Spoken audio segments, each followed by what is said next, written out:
اس نے پوچھا تھا کہ منت رو رہی ہے۔ اسے یقین تھا کہ منت یہی کام کر رہی ہوگی اور فجر نے ہاں میں جواب دیا تھا۔ اس نے منت سے بات کرنی چاہی تھی۔ منت، اگر اب تمہاری آنکھ سے ایک آنسو بھی نکلا تو مجھ سے برا کوئی نہیں ہوگا۔ جب میں مر جاؤں گا تو پھر منا لینا ماتم اور جی بھر کر رو لینا۔ وجدان کی سخت بھاری آواز منت کے کانوں سے ٹکرائی تھی۔ اللہ نہ کرے وجی، آپ کو کچھ ہو، آپ کیسی باتیں کر رہے ہیں؟ اللہ آپ کو میری عمر بھی لگا دے۔ منت روتے ہوئے چلائی تھی۔ ہاں تو کیوں رو رہی ہو؟ رخصت ہو کر میرے پاس آ رہی ہو، اس لیے رو رہی ہو؟ آپ ساری حقیقت جانتے ہیں، پھر بھی آپ ایسا بول رہے ہیں۔ منت آنسو سے بھیگتی آواز سے شکوہ گو تھی۔ سب جانتا ہوں، اسی لیے تو بول رہا ہوں کہ رونا بند کرو۔ جب چچی کو تمہارے لیے کوئی جذبات فیل ہی نہیں ہوتے تو تم کیوں پاگل بنی ہوئی ہو؟ منت، اگر میری بات کی ذرا سی بھی اہمیت ہے تو اب تمہاری آنکھوں سے آنسو نہیں نکلنے چاہیے۔ تیار ہو کر خوشی خوشی میری زندگی میں قدم رکھو، باقی سب میں دیکھ لوں گا۔ وجدان منت کو حکم دے کر فون بند کر چکا تھا۔ زبردستی منت نے اپنی ہچکیاں روک لی تھی، مگر اپنے دل کے درد کا کیا کرتی جو درد سے پھٹا جا رہا تھا۔ منت ریڈ کلر کی کمدار لہنگے میں بہت خوبصورت لگ رہی تھی۔ منت کے گورے رنگ پر کوئی زیادہ محنت نہیں کرنی پڑی تھی۔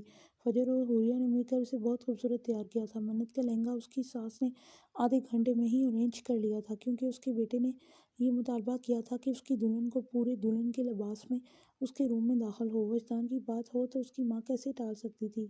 آدھے گھنٹے میں ہر چیز کا انتظام ہو گیا تھا۔ لہنگے سے لے کر جیولری تک ہر چیز اعلیٰ اور مہنگی اور ارجنٹ منگوائی گئی تھی، یہاں تک کہ اسٹیکر سے مہندی کے ڈیزائن بھی اس کے ہاتھ پر بنا دیے گئے تھے۔ اب وہ دلہن بن کر تیار بیٹھی ہوئی تھی۔ اس کے باپ نے اس کے سر پر پیار دیتے ہوئے اسے اپنے سینے سے لگایا تو منت پھوٹ پھوٹ کر ایک بار پھر سے رونے لگی تھی۔